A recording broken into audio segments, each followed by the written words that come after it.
हम हर बार कहते हैं कि ज़िंदगी चलने चलाने का नाम है। मशीन, घर, ऑफिस, सरकार, राज्य, देश, दुनिया, factory, power house, nuclear reactor, communication और ऐसे कई सारे जीते जागते उदाहरण मोशन एंड फोर्स के पीवी लॉग में मैंने किया था।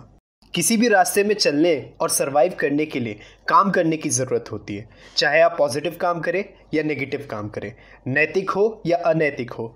उस कार्य को करने के लिए आपको अपने अंदर ऊर्जा उत्पन्न करने की ज़रूरत होती है। उस ऊर्जा के संचार से आपको अपार शक्ति मिलती है। वो किसी भी रूप में हो सकती है, उम्मीद, गुस्सा, प्यार, खुशी और भी कई तरह के। इन दोनों की समझ अगर मिल जाती है तब आप किसी भी कार्य को एग्जीक्यूट करते हैं, तभी वो आपको गति और जोर के रूप में आपको अंतिम परिणाम मिलता है।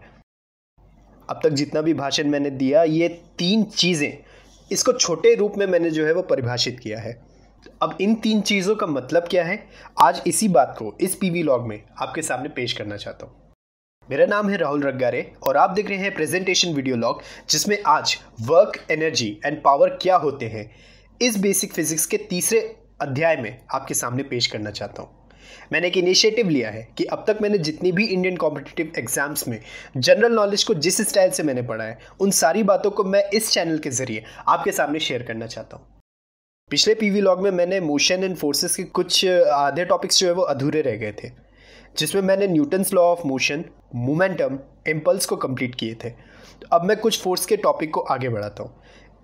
एंड प्लीज़ मेरे इस चैनल को थोड़ा सा देख लो यार। अगर इस तरह के वीडियो आपको अच्छे लगते हैं तो प्लीज़ मेरे इस चैनल को सब्सक्राइब कीजिए। तो सर्कुलर मोशन में मैंने एक बॉडी को एक पॉइंट पर रिवॉल्व करना बताया था। अब अगर उस पॉइंट को एक लाइन के पैरेलल अगर रोटेट करवाए, उस लाइन को एक्सिस कहते हैं। और कैसे वो घर में रूम के दरवाजे या फिर खिड़कियाँ 2 या 3 हिंजेस के सहारे पूरे प्लेन में 90 डिग्रीज या 180 डिग्रीज रोटेट करता है, तो उस चीज़ को मोमेंट ऑफ अ फोर्स या फिर टॉर्क कहते हैं। इस चीज़ को टाउ से डिनोट करता हूँ। ये टॉर्क फोर्स और मोमेंट आर्म का प्रोडक्ट कहलाता है। इसकी एसआई यूनिट न्यूटन मीटर्स होती है। किसी भी बॉडी का वो पॉइंट जिस पर सारा भार काम करता है उसे सेंटर ऑफ ग्रेविटी बोलते हैं। इस चीज़ को फ्री बॉडी डायग्राम में पढ़ते हैं। इस डायग्राम में पूरे फोर्सेस के मैथमेटिकल कंपोनेंट्स विभाजित करके तरह तरह के कैलकुलस के इक्वेशंस और रिप्रेजेंटेशंस निकालते हैं। जैसे अभी फोर्सेस क्या होते हैं उसे मैंने एरर टेक्स्ट में शो किया है। ना सिर्फ इसे 10+2 में बल्कि फर्स्ट ईयर के इंजीनियरिंग स्ट्रीम के सभी ब्रांचेस में एज अ कॉमन सब्जेक्ट होता है, इंजीनियरिंग मैकेनिक्स। और मेरे इसी इंजीनियरिंग में कंट्रोल सिस्टम में किसी भी तरह के सिस्टम का ट्रांसफर फंक्शन निकालने में यही फ्री बॉडी डायग्राम जो है वो काम आता है। फिलहाल तो अभी के लिए एक सिंपल बॉक्स मान के चलिए जिस पर हम धक्का नहीं लगा रहे, फिर भी वो ज़मीन पर वेट लगा रहा है, ग्रेविटेशनल एक्सेलरेशन लगाते हुए। ऐसे कई सारे फ्री बॉडी डायग्राम्स मैं आगे चैप्टर्स में बताने वाला हूँ। बस आने वाले वीडियोस को जो है वो देखते रहिए। इस बॉडी को कैसा भी घुमाएं, फिर भी सेंटर ऑफ ग्रेविटी वैसा ही रहेगा। कार में फ्यूल डालते हैं तो अगर इंजन स्टार्ट नहीं करते तो फ्यूल टैंक कैपेसिटी में फ्यूल के कारण वो वजन उतना ही रहेगा। फिर चाहे कार को कितना भी आप हिलाए डुलाए, फ्यूल टैंक की कैपेसिटी उतनी ही रहेगी। इसका मतलब फ्यूल इनटेक उतना ही रहेगा। मैंने कंजर्वेशन ऑफ लीनियर मोमेंटम में फोर्स लगाने की बात किया था। बात ये आती है कि एक बार फोर्स लगा दिया तो वो रुकने वाले फोर्सेस को धक्का लगाने के बाद वापस से वो ज़ीरो हो जाए। उस टोटल ज़ीरो होने वाले फोर्सेस को इक्विलिब्रियम कहते हैं। इस चीज़ को 10+2 के पोटेंशियल एनर्जी और उसके संबंधित डिफरेंशियल कैलकुलस के इक्वेशन से टेक्निकल एस्पिरेंट्स इजीली समझ सकते हैं। पर इस चैनल में मैं एज आई टोल्ड यू, मैं वो एडवांस चीज़ें जो है वो नहीं बता सकता।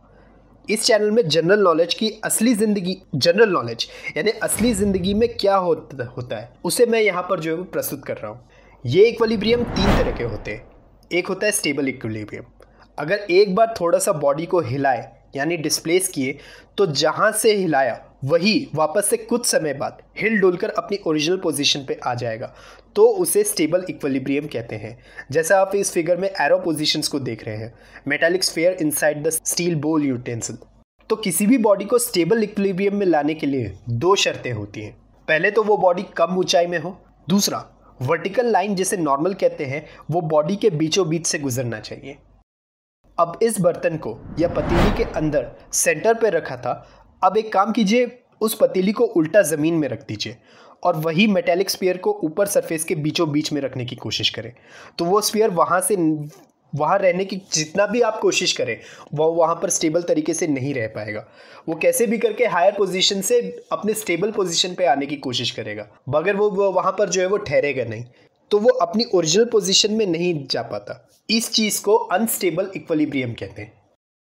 अब उस स्टील बॉल को हटा देते हैं। मान लीजिए कि वो मेटेलिक स्फीयर ज़मीन में एक डायरेक्शन पे उसे धक्का देते हैं, तो वो कुछ समय बाद स्फीयर घूमते हुए एक डायरेक्शन में चलने के बाद वो वापस से जो है वो रुक जाता है। माफ़ कीजिए, इस फिगर के अकॉर्डिंग बॉक्स की जगह मैं स्फीयर बोल रहा हूँ, बट एक ही फिनोमिना जो है वो एग्जिबिट करती है। सेंटर ऑफ ग्रेविटी ने अपना वेट लगाने का काम कर रहा है, ज़ीरो हो गया, स्टेबल इक्विलिब्रियम जैसा है, मगर इस केस में वो ओरिजिनल पोजीशन पे वो जो है वो वापस अचीव नहीं करेगा। अब उसकी पोजीशन जो है वो नई हो जाएगी, नया पोजीशन जो है वो गेन किया उसने। इस एक्शन को न्यूट्रल इक्विलिब्रियम कहते हैं। अब मैं इस वीडियो के उद्देश्य आपके सामने प्रस्तुत करना चाहता हूँ। जैसे इस वीडियो के इंट्रो स्टेटमेंट में दिया था कि किसी भी बॉडी को खिसकाने के लिए, या फिर अंग्रेजी में कहूँ तो डिस्प्लेस करने के लिए फोर्स लगाने की ज़रूरत पड़ती है। इस फोर्स लगाने की विधि को वर्क कहते हैं। मैथमेटिकल फॉर्म में अगर मैं आपको समझाऊँ तो फोर्स और डिस्प्लेसमेंट का अगर प्रोडक्ट करते हैं तो वो वर्क डन कहलाता है। इसकी एसआई यूनिट जाउल्स में होती है। कई लोग इसे जो है वो जूल भी बोलते हैं, लेकिन मेरी आदत है जाउल्स बोलने की, तो वो मैं जाउल्स बोल रहा हूँ। तो जाउल्स कहलाती है वर्क डन की यूनिट। ध्यान दीजिए, इस फ्री बॉडी डायग्राम में मैंने फोर्स और डिस्प्लेसमेंट के बीच एंगल डिस्ट्रीब्यूट किया है, जिसमें हॉरिजॉन्टल कंपोनेंट को प्रायोरिटी दे रहा हूँ। सोचो अगर ये 90 डिग्री होगा तो क्या होगा? cos 90 की वैल्यू जो है वो 0 होती है। इसका मतलब वर्क डन जो है वो पूरा का पूरा 0 हो जाएगा, कोई काम नहीं होगा। ऑब्वियसली हॉरिजॉन्टली अगर धक्का लगा रहे तो काम किया उसने, लेकिन अगर वर्टिकली अगर धक्का लगाएंगे, चाहे जितना भी जोर लगाए, वो ज़मीन में परपेंडिकुलर भी अगर मान लो अगर फोर्स लगाते हैं तो वो ज़रा भी हिलेगा नहीं वो बॉक्स। ये तो लीनियर मोशन का केस हुआ। In case of the uniform circular motion, अगर इसी वही सर्कुलर फ्री बॉडी डायग्राम को समझाऊं, ये सर्कुलर बात बॉडी को कंपोनेंट में डिस्ट्रीब्यूट करूं, तो सेंटर की तरफ एक्सिस एस कॉस थीटा कहूँगा। अब इसमें टेंजेंशियल यानी 90 डिग्री रखे तो cos 90 degree is equal to 0। इसका मतलब यूनिफॉर्म सर्कुलर मोशन में work done by centripetal force is 0। इस वर्क काम को करने की क्षमता को एनर्जी कहते हैं। ये ऊर्जा स्केलर क्वांटिटी होती है। इसकी भी एसआई यूनिट जाउल्स में होती है। हमारी बॉडी जो मैकेनिकल एनर्जी जनरेट करती है किसी भी काम को करने के लिए, आपको गुस्सा आने से लेकर प्यार करने तक, बेइज्जती करने से लेकर सम्मान करने तक, धक्का देने से लेकर मुक्का मारने तक, मानव क्षति पहुंचाने तक, ऊपर नीचे दाएं बाएं आगे पीछे बॉडी को घुमाने के वर्क करने के लिए क्यों, कहाँ, कैसे, क्या, कितना, ये सब ब्रेन आपसे करवाता है और एनर्जी उत्पन्न करवाता है ये काम करने के लिए। अभी तक मैंने जितना बोला, इसका मतलब आप बाहर अपनी आँखों से देखते हैं और आपकी आत्मा इसी मैकेनिकल एनर्जी को महसूस करती है। कुछ वास्तविक होते हैं या फिर कुछ फील होते हैं, या फिर आप उसे कुछ फील करते हैं। इस तरह की मैकेनिकल एनर्जी दो तरह की होती है। अगर वो स्पेसिमेन या बॉडी एक ही पोजीशन में जहां वो खड़ा है, अगर वो खुद ही एनर्जी डेवलप करे तो उसे पोटेंशियल एनर्जी कहते हैं। जैसे स्प्रिंग को कंप्रेस या एक्सपैंड करना, रिस्ट वॉच के अंदर के स्प्रिंग एनर्जी डेवलप करना, आपकी बॉडी खड़े खड़े हीट जनरेट करना, यही तो पोटेंशियल एनर्जी कहलाता है। अब किसी भी स्पेसिमेन के मास, उसके ज़मीन से ग्रेविटेशनल एक्सेलरेशन और ज़मीन से ऊंचाई को अगर आपस में प्रोडक्ट करते हैं तो हमें एंड रिजल्ट जो मिलता है वही पोटेंशियल एनर्जी कहलाता है। अगर वो बॉडी के मोशन होती हुई एनर्जी, ध्यान दीजिए मैंने खड़े खड़े नहीं कहा, मैंने उस बॉडी के मूवमेंट के कारण उत्पन्न हो रही एनर्जी के बारे में बोला। इस एनर्जी को काइनेटिक एनर्जी बोलते हैं। अब मैंने बॉडी के वजन की तो बात कर ली, मैंने यहाँ पर मोशन का जिक्र किया। इसका मतलब उस बॉडी की कोई ना कोई डेवलप हो रही वेलोसिटी डेवलप हो रही होगी। इन दोनों के प्रोडक्ट को एक और कांस्टेंट से प्रोडक्ट करवा देते हैं आधे से, और इस प्रोडक्ट को काइनेटिक एनर्जी निकल के आती है, जिसके डेरिवेशन हम 10+2 में पढ़ते हैं। इस एनर्जी के संरक्षण का भी एक नियम होता है। कि ना हम इसे बना सकते हैं ना हम इसे नष्ट कर सकते हैं, पर बेशक हम इसे एक रूप से दूसरे रूप में जो है वो बदल सकते हैं। इसका उदाहरण आपके सामने बताता हूँ। मेरा ये रूम में रखा ये म्यूज़िक इंस्ट्रूमेंट गिटार हमारी बॉडी के मैकेनिकल एनर्जी को साउंड में बदलती है। घर में आपके रूम में लगे ट्यूबलाइट जो बिजली की एनर्जी को रोशनी वाली ऊर्जा में बदल रही है। बाथरूम में लगे वाटर गीजर्स इलेक्ट्रिकल एनर्जी को हीट एनर्जी में तब्दील कर रही है। Because of that you are getting the hot water in the tap. Electric motor जो इलेक्ट्रिकल एनर्जी को मैकेनिकल एनर्जी में बदल रही है, जिसके कारण उस नल में निकल रहे पानी में ज़बरदस्त प्रेशर से पानी निकलता है, जिससे मैं ये आवाज़ रिकॉर्ड करके आपके सामने बयां कर रहा हूँ। माइक्रोफोन जो मेरी साउंड एनर्जी को इलेक्ट्रिकल एनर्जी सिग्नल्स में बदल रही है। अगर वापस से मेरी साउंड अगर चाहिए तो इसी इलेक्ट्रिकल एनर्जी सिग्नल को आप जिस समय मेरी वीडियो को देख रहे हैं उस स्मार्टफोन या फिर डेस्कटॉप या फिर टीवी में लगे लाउड स्पीकर उस एनर्जी कन्वर्ट करके आपको जो है वो साउंड एनर्जी में जो है वो उदाहरण दे रहे हैं। ये एक एनर्जी कन्वर्जन का उदाहरण है। आपके फ़ोन में लगी बैटरी जो केमिकल एनर्जी को इलेक्ट्रिकल एनर्जी में बदल रही है, जिसके कारण आपका स्मार्टफोन चल रहा है।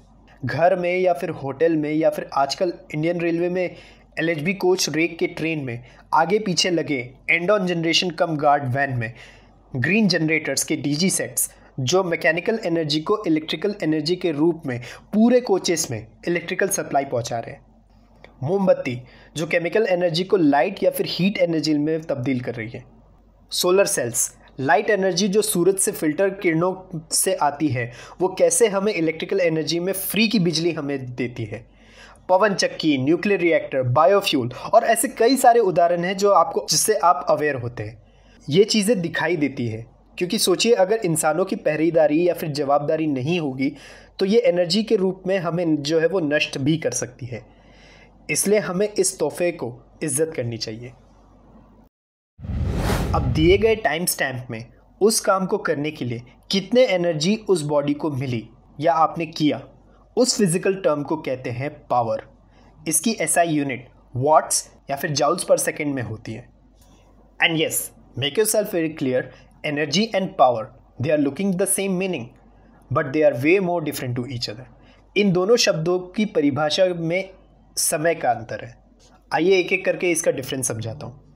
एनर्जी काम करने की काबिलियत होती है पर कितने समय पर इसका पता नहीं रहता। इस चीज़ को पावर परिभाषित करता है। अगर समय के मेजरमेंट उस काम पर दे दें तब वो पावर कहलाता है। दूसरा अंतर इसकी SI यूनिट पर है। एनर्जी की SI यूनिट जो है वो जाउल्स होती है और पावर की जो SI यूनिट है वो जाउल्स पर सेकेंड होती है। काम करने की काबिलियत एनर्जी कहलाती है। उस काम को कितने समय पर आपने किया इसे पावर कहते हैं। एनर्जी का रूपांतरण कर सकते हैं लेकिन पावर का रूपांतरण जो है वो नहीं कर सकते। एनर्जी को हम जो है वो रक्षित कर सकते हैं लेकिन पावर को स्टोर नहीं कर सकते।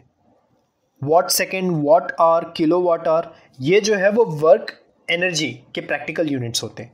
वही अगर पावर की बात करूं तो watt, kilo watt, megawatt, horse power ये इसके पावर की प्रैक्टिकल यूनिट्स कहलाती हैं। और क्योंकि मेरे डैड पावर जनरेशन डिपार्टमेंट में कार्यरत हैं, मेरा बैकग्राउंड यही इसी पावर हाउसेस और इन्हीं चीज़ों में रहा है, तो इसलिए मैं ये बातें जो है आपके सामने बयां कर रहा हूँ कि रोज़मर्रा की ज़िंदगी में इस पावर का क्या मतलब होता है। हॉर्स पावर पावर की प्रैक्टिकल यूनिट कहलाती है। 1 हॉर्स पावर जो कहलाता है वो 746 वॉट्स के बराबर होता है। घर में जो बिजली आ रही है उसकी unit 1 kilowatt is equal to 10⁻³ watts के बराबर होती है। पावर हाउस में जो बिजली बनती है उसके ट्रांसमिशन लाइन में भेजने से पहले 1 megawatt is equal to 10⁻6 watts की बिजली आपको जो है वो मिलती है। वही अगर एनर्जी की प्रैक्टिकल यूनिट्स की अगर मैं बात करूं तो 1 watt second is equal to 1 joules के बराबर होता है। 1 watt hour is equal to 3600 joules के बराबर होता है और 1 kilowatt hour is equal to 3.6 into 10⁻6 joules के बराबर होती है। तो इस तरह से आपने वर्क, एनर्जी एंड पावर के बारे में इस वीडियो में जाना कि ये क्या होते हैं। आज के लिए मेरी तरफ से बस इतना ही। ये मेरे PV लॉग का सेकेंड सीरीज़ का चौथा वीडियो था। अगले PV लॉग में इस सीरीज़ के अगला अध्याय आपके सामने लेकर फिर हाजिर होऊंगा। मुझे उम्मीद है कि आपको ये वीडियो पसंद आया होगा। अगर आया हो तो प्लीज़ इस वीडियो को लाइक, शेयर और इस चैनल को सब्सक्राइब करें। और हाँ, सोशल नेटवर्किंग वेबसाइट्स आपके लिए हैं। जिम्मेदारी से इसका उपयोग कीजिए। खुशियाँ फैलाइए, अफवाहें नहीं। This was Rahul Rangare. Thank you very much for watching this video. Have a nice day.